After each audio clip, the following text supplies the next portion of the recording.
বাংলাদেশের সংবাদ মাধ্যমের প্রকাশ, ইসকন মন্দিরে হামলার ঘটনায় 3 জনকে গ্রেফতার করা হয়েছে। কলকাতায় ইসকনের মুখপাত্র রাধারমন দাস এক্স হ্যান্ডেলে ভিডিও পোস্ট করে লেখেন, ভৈরবে ইসকনের মন্দিরে ভাঙচুর করা হয়েছে। রাষ্ট্রদ্রোহিতার অভিযোগে গ্রেফতার করা হয়েছিল চিন্ময় কৃষ্ণ দাসকে। তারপরই বিভিন্ন জায়গায় প্রতিবাদী কর্মসূচি চলছিল। পাল্টা হিন্দুদের উপর আক্রমণ চালানো হতে থাকে, ভাঙচুর করা হয় মন্দির, উপাসনা স্থল। সেই তালিকায় সংযোজিত হলো ভৈরব। এছাড়া ইসকনের সন্ন্যাসী শ্যাম দাসকেও গ্রেফতার করা হয়েছে। তিনি সংশোধনাগারে চিন্ময় কৃষ্ণ দাসের সঙ্গে দেখা করতে যাওয়ার পরই গ্রেফতার করা হয় তাকে। আপনি কি ফার্মেসি দুনিয়ায় পা রাখতে চান? তাহলে আপনার স্বপ্নকে সফল করতে চলে আসুন ডায়মন্ড হারবার রোডের নলেজ সিটি মমতাজ বেগম ফার্মেসি কলেজে। ফার্মেসি কাউন্সিল অফ ইন্ডিয়া দ্বারা স্বীকৃত এই কলেজ বর্তমানে ভর্তি চলছে। এছাড়াও রয়েছে লেডিস হোস্টেল, বিশেষ পরিচালক মণ্ডলী ও প্রশিক্ষিত দক্ষ শিক্ষক শিক্ষিকা দ্বারা পরিচালিত। আপনার আসনটি নিশ্চিত করতে আজই যোগাযোগ করুন 8274007004 অথবা 7890002321 এছাড়াও 7044539690 নম্বরে। রাধারমন দাস শ্যামের ছবি পোস্ট করে লিখেছেন, একে দেখে কি আতঙ্কবাদী মনে হয়? এই ধরনের অন্যায় পদক্ষেপের তীব্র প্রতিবাদ জানিয়েছে কলকাতা ইসকন। ইসকনের সন্ন্যাসীদের মুক্তি দেওয়ার দাবি জানিয়ে হ্যাশট্যাগও দিয়েছেন রাধারমন, যাতে লেখা ফ্রি ইসকন মংস বাংলাদেশ।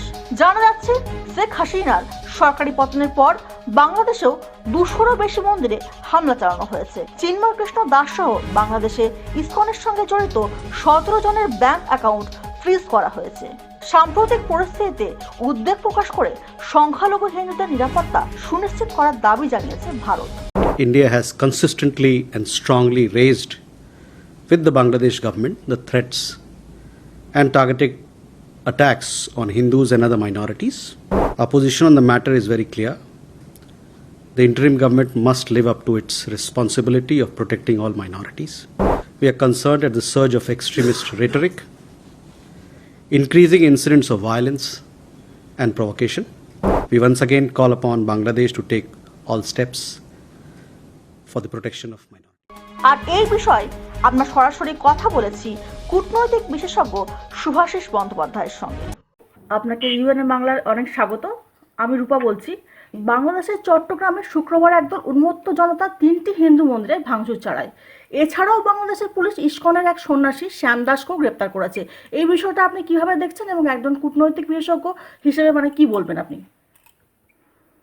দেখুন, প্রথম কথা বুঝতে হবে বাংলাদেশ কি অবস্থানে আজকের ডেটে আছে। বাংলাদেশ এমন একটা ইন্টারিম গভর্নমেন্ট নামক এমন একটা অ্যাডমিনিস্ট্রেশনের আন্ডারে আছে, যেটা অ্যাকচুয়ালি হচ্ছে লিগালি অ্যাপয়েন্টেড একটা বডি।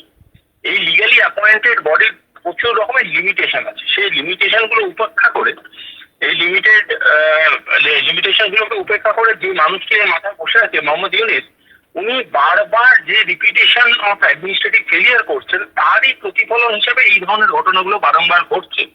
এবং আজকের ডেটে দাঁড়িয়ে এটা বুঝে নেওয়া উচিত যে আন্তর্জাতিক মহলে মোহাম্মদ ইউনূস যেরকম ধরুন নোবেল লরিয়েট হিসেবে রেসপেক্টেড ছিল, ততটাই উনি disrespected as a administration and as a. এবং এটা বুঝে নেওয়া দরকার যে উনি অ্যাজ এ পলিটিশিয়ান উনার যে জিনিসগুলো করণীয় ছিল, উনি যে কারণে অ্যাডমিনিস্ট্রেশনে এসেছিলেন, তার মূল কারণ এটাই ছিল যে শেখ হাসিনা যেই ধরনের মন্তব্য এবং ঘটনাগুলো ঘটিয়েছে, সেই ঘটনাগুলোকে কোনোভাবে সমর্থন করা হয়নি তাই জন্য। কিন্তু উনি আসার পরে যেটা প্রথম যে ঘটনাটা উনি করতে পারতেন, সেই ঘটনাটা হলো যে একটা কনস্টিটিউশনে ইলেকশন করুন। এটা উনি করছেন না বলেই অ্যাডমিনিস্ট্রেশন বারংবার ওনার হাত থেকে বেরিয়ে যাচ্ছে। আর্মি বলুন, জামাত শিবির বলুন, একদম মানে নন পলিটিক্যালি অ্যাক্ট করছে। এবং এই নন পলিটিক্যালি অ্যাক্ট করছে বলেই এমন এমন ঘটনা ঘটাচ্ছে যেটা সাধারণ নাগরিক বাংলাদেশের যেতে এফেক্টেড হয়ে যাচ্ছে। এবং একটা সময় দাঁড়িয়েছিল শুধুমাত্র মাইনরিটিদের উপরে হচ্ছে। আজকে যেটা দেখা গেল মেজরিটির আপনি কি লোক মারা গেলেন, তাই তো? এই ঘটনাগুলো রিপিটেটিভলি ঘটছে, যেটা কিন্তু কন্ট্রোলের বাইরে চলে যাচ্ছে। এটা আমাদের সব থেকে আগে বুঝতে হবে। এবং মাইনরিটিতে যেভাবে উনি বারবার করে হার্ট করছেন বা মাইনরিটিকে যেভাবে উনি বারবার করে এফেক্ট করছেন ওনার অ্যাডমিনিস্ট্রেশন, সেটা কিন্তু যেহেতু তারা সনাতনী হোক, জৈন হোক বা যে কোনো মাইনরিটি কাস্টেরই হোক, এটা কি যে বার্তাটা বাংলাদেশের আধুনিক সরকারের ব্যাপারে দিচ্ছে, সেটা যতই ভয়ঙ্কর এবং তাদের ভবিষ্যতের জন্য এটা কিন্তু যথেষ্ট তাদেরকে অন্ধকারের দিকে ঠেলে দিচ্ছে। শতাধিক উন্মত্ত জনতা চিৎকার করে স্লোগান দিয়ে দিতে মন্দিরগুলোতে ঢুকে পড়ে এবং ইট ও পাথর ছোড়ে। একটা দেশ এই ধরনের ঘটনাকে কিভাবে প্রশ্রয় দিচ্ছে, এটাকে আপনি কিভাবে দেখবেন? দেখুন, একটা কথা বুঝে নিতেই হবে, আজকের ডেটে রেখে ঢেকে কথা বলার কোনো দরকার নেই। আজকের ডেটে বাংলাদেশের যে ইন্টারিম গভর্নমেন্ট কার্যকারী আছে, সেই ইন্টারিম গভর্নমেন্ট ইন্টারন্যাশনাল ইনফ্লুয়েন্সে কাজ করছে। ইন্টারন্যাশনাল ইনফ্লুয়েন্স বলতে মেজরলি যাদের ইনফ্লুয়েন্স আমরা বুঝতে পারছি তারা হলেন চায়না এবং পাকিস্তান। প্রথম কথা হচ্ছে, চায়না বরাবরই যেই দেশে গিয়ে বিভিন্ন রকম ভাবে এফেক্ট তৈরি করেছে, সেই দেশে তারা ব্যাকগ্রাউন্ডে খেলেছে। এটাই তাদের ডিপ্লোমেসির একটা ধরন, ব্যাকগ্রাউন্ড থেকে খেলে। তারা শ্রীলঙ্কাতেও সেম জিনিস করেছে, নেপালেও সেম জিনিস করার প্রচেষ্টা করেছিল, ফেল করেছে। সামনে তারা একটা কভার রাখে, যে কভারটা অ্যাকচুয়ালি অপারেটিভ টুল হিসেবে কাজ করে। এক্ষেত্রে সেই কভারটা কিন্তু পাকিস্তান। এবং পাকিস্তান যেহেতু আজকে একটা বাংলা ভাষায় পরিষ্কার ভাবে বলতে গেলে হাবেন্নের অবস্থা, এবং পাকিস্তান আজকে যেভাবে সবার কাছে হাত পেতে বেড়াচ্ছে, পাকিস্তানের কাছে চয়েস কিন্তু ভীষণভাবে লিমিটেড। পাকিস্তান জানে যে তাদের কাছে অর্থনৈতিক অবস্থা আজকে যে জায়গায়, তারা যদি বিভিন্ন রকম ভাবে আপোষ করে বিভিন্ন নেগেটিভ সাইড দিয়ে পয়সা না রোজগার করে, দেশের মানুষ অভুক্ত হয়ে মারা যাবে কিছুদিনের মধ্যে। পাকিস্তান এখানে বলতে পারে যন্ত্রের মতো কাজ করছে। এবং তাই তারা যেভাবে অ্যাডমিনিস্ট্রেশনটাকে পরিচালিত করছে, তাদের তো প্রথম কথা হচ্ছে তাদের কোনো সুষ্ঠুভাবে অ্যাডমিনিস্ট্রেটিভ পরিচালনা করার অভিজ্ঞতা নেই। কোনো সুষ্ঠুভাবে অ্যাডমিনিস্ট্রেশনকে চালিয়ে যাওয়ার যে মানসিকতা বা তাদের মধ্যেকার যে পলিসি বোধ মানে নীতিগত দিক থেকে, রাষ্ট্রীয় নীতি যেটাকে আমরা বলি, সব দিক থেকে তারা এতটাই আজকে পিছিয়ে পড়া অবস্থানে অবস্থিত। তারা বিভিন্ন রকম ভাবে যে ভুলগুলো বারবার করছে, সেই ভুলগুলো এমন একটা ডিরেকশন নিচ্ছে যে কোনো মুহূর্তে, আজ বলে না, যে কোনো মুহূর্তে বাংলাদেশ কিন্তু একটা ডিপ্লোম্যাটিক ব্যাংক্রাপসির দিকে যাবে। I mean it, not just economic bankruptcy but also diplomatic bankruptcy.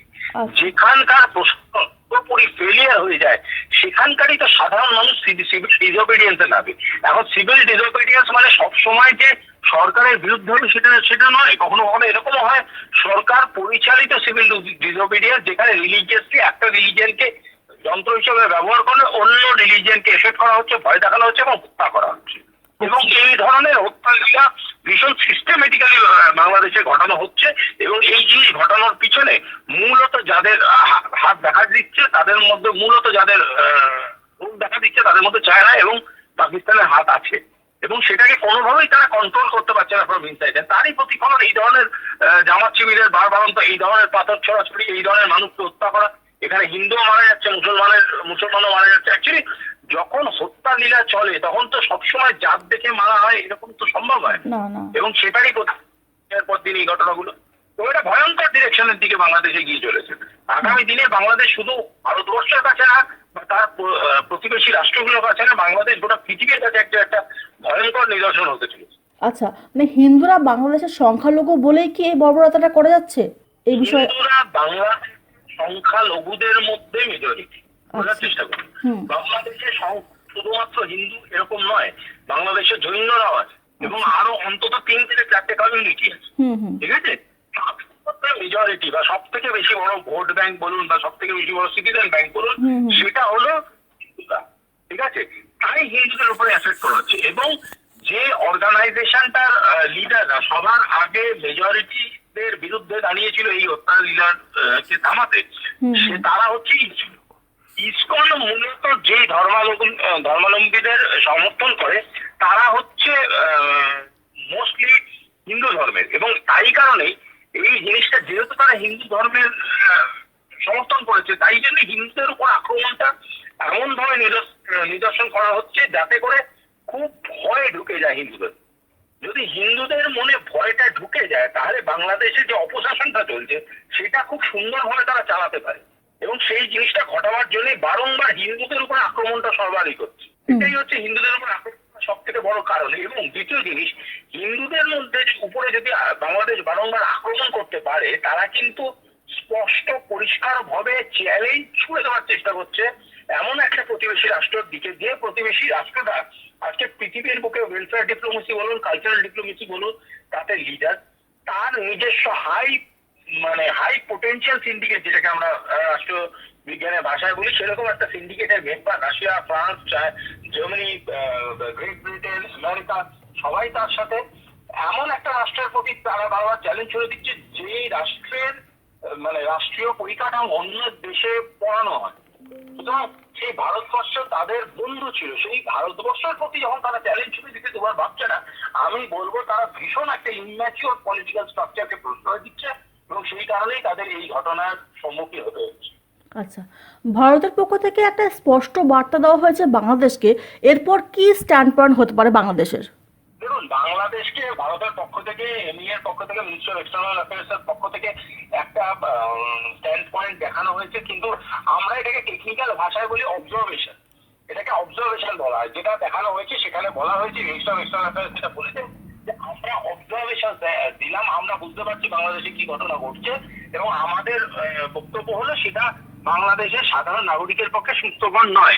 এই যে বার্তাটা যেই মোটাসে দেওয়া হচ্ছে সেটা অবজারভেশন মোটাস বলে, কিন্তু বাংলাদেশ তার সঙ্গে সঙ্গে একটা রিপ্লাই করেছে 24 ঘন্টার মধ্যে, নট রং।